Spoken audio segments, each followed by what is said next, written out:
Bertemu kembali Minggu Baharu rentasan berita edisi 1309. Saya Zawzi Yusof, antara paparan utama malam ini. Yang di-Pertuan Agong bertitah perpaduan membawa kejayaan. Jangan timbulkan polemik pemimpin DAP diberi amaran. Penghalang program Menu Rahmah itulah penunggang agama. Meja salah petik itu alasan lapuk.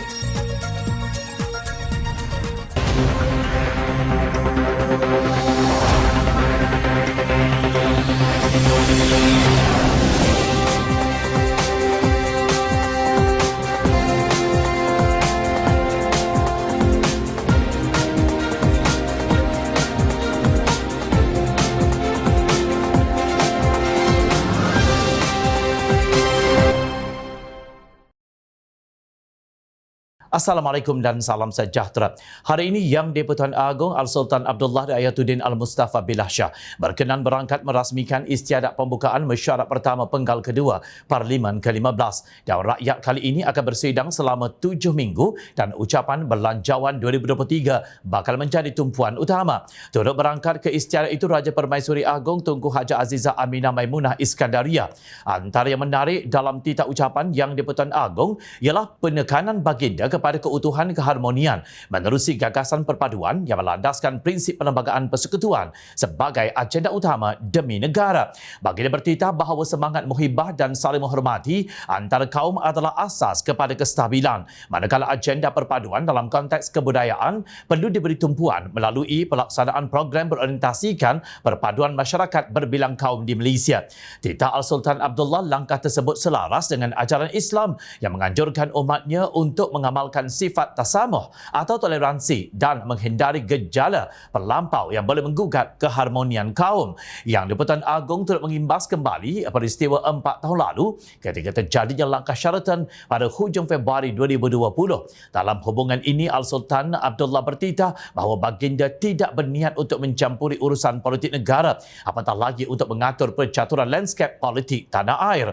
Pada pengamatan beta secara peribadi, jika episod yang membawa kepada peletakan jawatan Perdana Menteri ke-7 tidak berlaku, nescaya rentaian kemelut politik yang berlarutan sehingga kepada pilihan raya umum ke-15 juga akan dapat dielakkan. Lebih penting lagi, kemelut politik yang membelenggu negara hampir 4 tahun lamanya boleh dielakkan jika sekiranya semua ahli-ahli yang berhormat dan para ahli politik negara bersedia untuk mengenepikan perbezaan dan bersatu padu semata-mata atas dasar untuk menjaga kepentingan rakyat beta dan negara yang kita cintai ini. Titah baginda. Justru Al-Sultan Abdullah menasihatkan semua ahli parlimen menjaga nama baik dan kehormatan Dewan Rakyat dan berkhidmat setulus hati dengan meletakkan rakyat dan masa depan negara sebagai keutamaan dan mengenepikan agenda politik sempit selain bersatu hati atas nama perpaduan. Kestabilan lanskap politik menerusi ikatan perpaduan dari ahli Dewan Rakyat hendaklah dijadikan sebagai manifestasi dalam membentuk bangsa Malaysia dan era Malaysia baharu yang gemilang. Sesungguhnya perpaduan adalah penyatuan dalam perbezaan. Perpaduan adalah asas pembinaan kestabilan. Perpaduan adalah tiang kemakmuran. Perpaduan menyumbang kepada kemajuan. Perpaduan membawa kejayaan. Beta berdoa semoga Malaysia bersama rakyat yang beta kasihi akan terus hidup dengan penuh kerukunan atas dasar perpaduan dan sentiasa berada dalam lindungan Allah Subhanahu Wa Taala. Titah baginda. Menerusi titah ucapan Yang di-Pertuan Agong, jelas sekali istilah kerajaan perpaduan bukan hasil ciptaan Datuk Seri Anwar Ibrahim tetapi atas perkenan baginda sendiri. Maknanya menggelar bahawa kerajaan hari ini sebagai di luar tabi'i seperti yang diwiritkan oleh Presiden PAS yang juga Timbalan Presiden Perikatan Nasional Tan Sri Abdul Hadi Awang adalah penderhakaan yang amat nyata. Titah Al-Sultan Abdullah agar semua ahli parlimen bersatu hati atas nama perpaduan, bukan mengamalkan politik sempit, jelas menunjukkan baginda amat duka cita dengan sikap segelintir pemimpin politik yang berterusan menyemai kebencian kaum dan perpecahan dalam masyarakat. Semoga selepas ini semua ahli parlimen menjunjung titah Yang di-Pertuan Agong dan tiada lagi menyalak di media sosial mengenai isu kerajaan perpaduan. Jika teringin berdebat, datanglah ke Dewan Rakyat. Jangan ponteng. DAP akan menggunakan pendekatan dalaman susulan desakan beberapa pihak supaya tindakan diambil terhadap Timbalan Ketua Menteri Pulau Pinang kedua, Dr. P. Ramasamy, berhubung kenyataannya yang mencadangkan kepada Kerajaan Perpaduan untuk memecahkan monopoli Bumi Putra dalam sektor perkhidmatan awam. Setiausaha Agung DAP Anthony Locke berkata Ramasamy tidak sepatutnya membuat kenyataan sedemikian kerana ia hanya akan menimbulkan masalah kepada kerajaan. DAP ada cara kita untuk uruskan hal dalaman. Jadi apa sahaja pandangan daripada rakan-rakan kita, saya ucapkan terima kasih. Kita akan tangani isu menggunakan pendekatan kita sendiri. Saya ingin mengingatkan pemimpin DAP di semua peringkat supaya tidak menimbulkan sebarang polemik dalam masyarakat, kata Anthony Locke pada sidang media Ahad lalu. Bila menegaskan kini mereka pemimpin dalam kerajaan dan bukannya pembangkang. DAP kini dalam kerajaan bukan sahaja di negeri tertentu tetapi di peringkat persekutuan. Apabila kita berada dalam kerajaan, kita perlu bertindak dan berfikir sebagai parti kerajaan. Ini memerlukan perubahan minda dan anjakan paradigma yang akan mengambil masa. Tiada gunanya timbulkan masalah. Kita mesti mencari jalan penyelesaian kerana kita sebahagian daripada kerajaan. Bagi saya, mana-mana pemimpin yang menimbulkan polemik dalam masyarakat harus tahu bahawa dalam sentimen politik kita sekarang ia tidak produktif dan tidak akan menuju ke mana-mana, kata Menteri Pengangkutan itu. Sebelum itu, P. Ramasamy dalam tulisannya menyifatkan tidak masuk akal untuk memastikan perkhidmatan awam kekal sepenuhnya di tangan orang Melayu. Dasar perkauman sebegini tidak boleh dipertahankan lagi, bukan ketika kerajaan perpaduan berkuasa. Jika dahulu ada justifikasi, ia tidak wujud lagi memandangkan kepelbagaian ekonomi, katanya. Justru menurutnya dominasi perkhidmatan awam oleh satu komuniti etnik perlu ditangani oleh Kerajaan Perpaduan baharu Perdana Menteri Datuk Seri Anwar Ibrahim. Bila mendakwa terdapat diskriminasi kaum yang terang dan tersembunyi dalam perkhidmatan awam. Masyarakat madani tidak boleh sekadar memberi kata-kata manis di bibir kepada sifat berat sebelah dalam perkhidmatan awam, ujar Ramasamy yang juga Naib Pengerusi DAP Pulau Pinang. Naib Pengerusi DAP Perak Abdul Aziz Bali menyangkal dakwaan wujud diskriminasi dalam perkhidmatan awam sebagaimana ketetapan dan perlindungan bagi kaki tangan awam yang termaktub di dalam Perlembagaan Persekutuan. Menurut beliau, DAP khasnya dan Pakatan Harapan Amnya komited serta akur dengan prinsip kedaulatan undang-undang, iaitu tidak ada siapa yang dianiaya dan dinafikan hak mereka yang sah di sisi undang-undang. Mengenai komposisi kaum DAP percaya prinsip sama rata yang menjadi tonggak perlembagaan negara sudah cukup kuat untuk memastikan perkhidmatan awam mewakili semua kaum di negara ini. Begitu juga jaminan tiada diskriminasi di kalangan anggota perkhidmatan awam. Tidak kurang penting ialah komitmen DAP terhadap kedudukan dan peranan perkhidmatan awam yang perlu netral dan profesional. Ini mesti dipertahankan, katanya dalam kenyataan di petik media Sabtu lalu. Ahli Dewan Undangan Negeri tebing tinggi itu menjamin bahawa PH tidak akan mempolitikkan perkhidmatan awam walaupun atas nama mengurangkan dominasi kaum tertentu. Kenyataan Abdul Aziz itu selaras dengan pandangan Perdana Menteri bahawa gesaan Ramasamy itu merupakan pandangan peribadi semata-mata. Kerajaan, kata Anwar, tidak berhasrat untuk melaksanakan apa-apa perubahan kepada perkhidmatan awam seperti cadangan Ramasamy. Sementara itu, Presiden Kongres Kesatuan Pekerja-Pekerja di dalam Perkhidmatan Awam QPEX, Datuk Adnan Mat berkata, pengambilan dan pelantikan kaki tangan dalam perkhidmatan awam dibuat berasaskan merit serta kompetensi calon seperti ditetapkan Suruhanjaya Perkhidmatan Awam SPA. SPA tidak pernah menetapkan pengambilan kaki tangan perkhidmatan awam perlu menepati sebarang kota termasuk membabitkan agama, kaum, etnik atau negeri tertentu. Katanya dalam kenyataan dipetik bernama, bila menegaskan penjawat awam berpegang teguh kepada konsep kenetralan dan profesionalisme serta menghormati prinsip pembahagian kuasa bagi memastikan kedaulatan undang-undang dapat dipertahan dalam menjunjung perlembagaan persekutuan. Ramasamy patut menyimak fakta sebelum membuat kenyataan tidak bertanggungjawab dan memberi peluru kepada musuh. Mungkin beliau lupa bahawa Ketua Pengarah Kesihatan Malaysia sekarang, Tan Sri Dr. Nur Hisham Abdullah, bukan Melayu. Jawatan Ketua Pengarah Kastam juga pernah disandang oleh bukan Melayu, iaitu Datuk T. Subramaniam. Hari ini, Timbalan Ketua Pengarah Kawalan Jabatan Immigration dipegang oleh Bumiputera Sarawak, bukan Islam, Datuk Ken Anak Leben.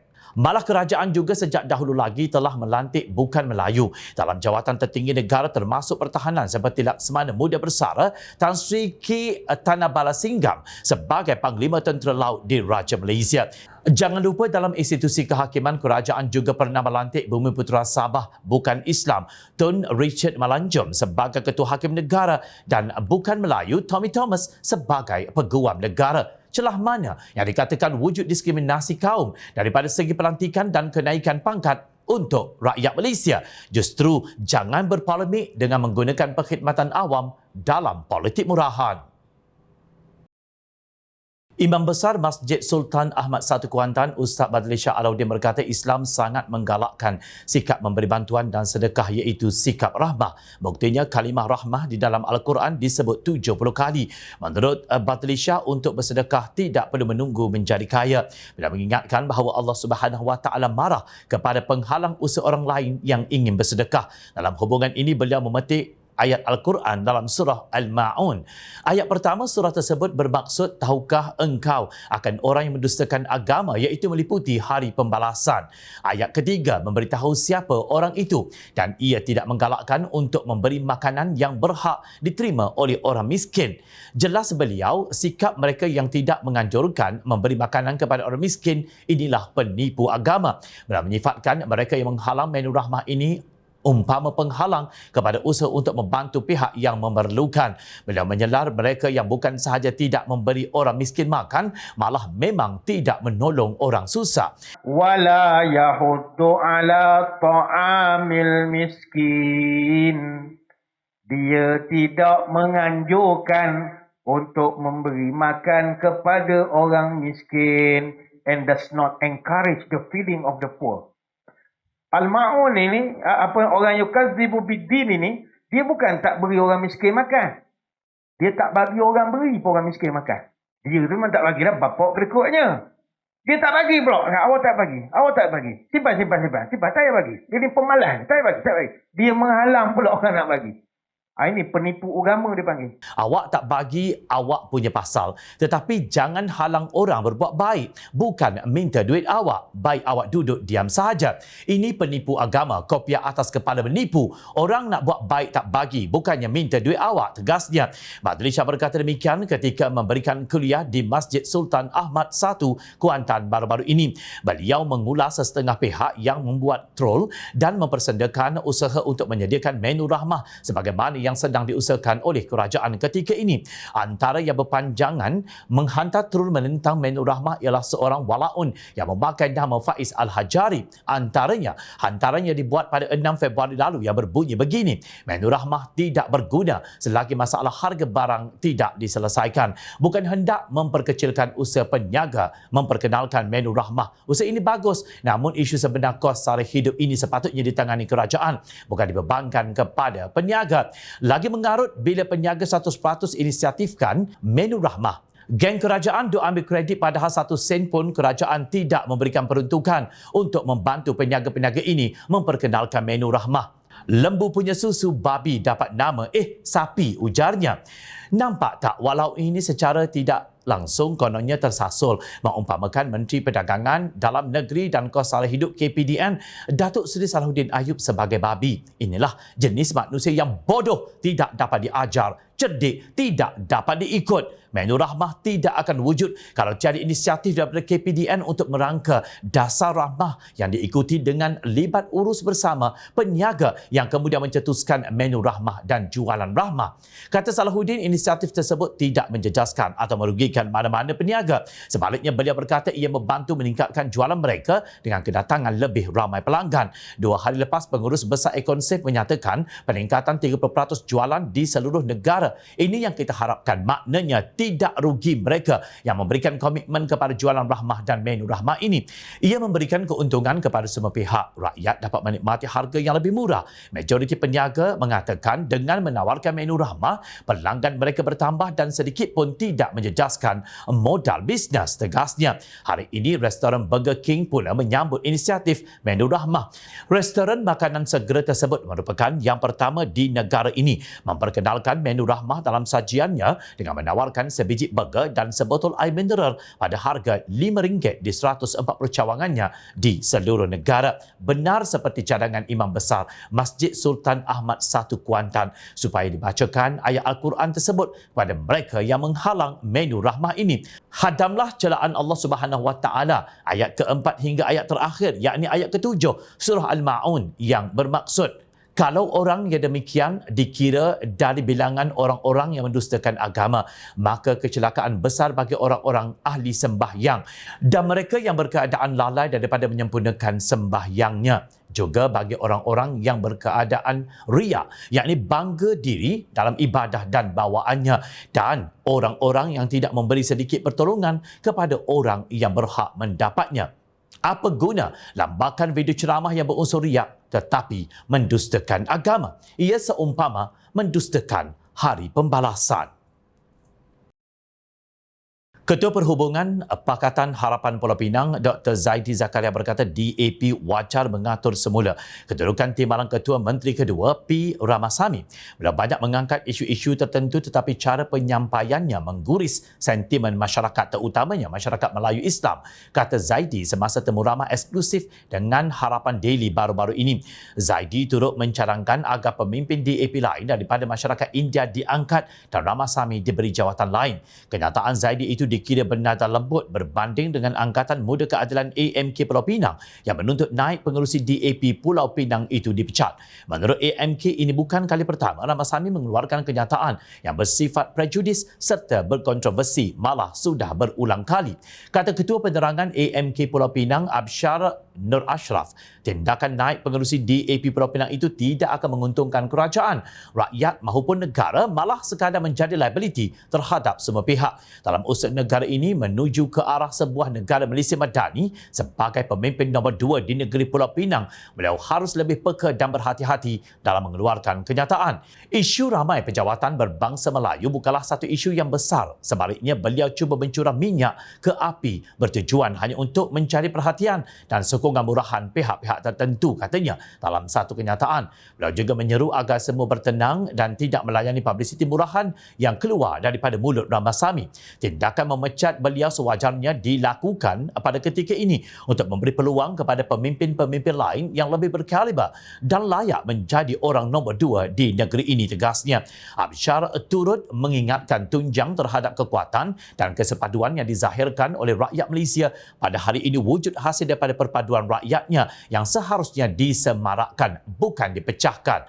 Kenyataan lebih keras dikeluarkan oleh Ahli Parlimen Amanah Hulu Langat Muhammad Sani Hamzan. Ramasamy sekali lagi mencari pasal dan cuba menjadi hero kaumnya dengan publiciti murahan. Tindakan sebegini sudah tentu menyusahkan Pakatan Harapan, katanya. Dalam satu kenyataan, beliau berpendapat kenyataan tersebut bertentangan dengan dasar Malaysia Madani yang sedang dipelopori oleh kerajaan pimpinan Datuk Seri Anwar Ibrahim dan ia satu sabotaj kepadanya. Bagi saya, ia tidak wajar keluar dari rakyat negara ini jika mereka mahu menjaga keharmonian antara kaum. Oleh itu, saya menyeru rakyat negara ini jangan melayan orang semacam ini, ujar Sani.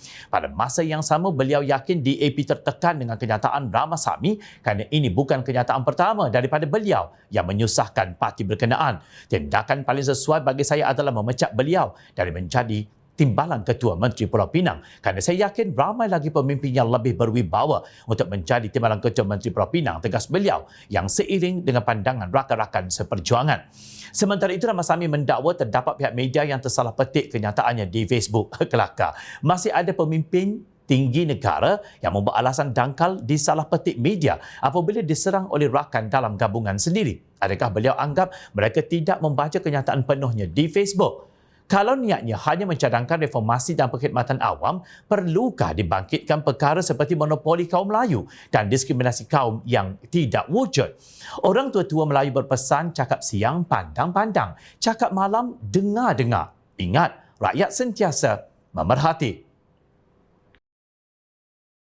Teruskan bersama kami di Jom Channel dan layar jemchannel.net untuk mendapatkan berita politik tanah air. Saya Zawazi Yusof. Assalamualaikum. Salam sejahtera. Jumpa lagi.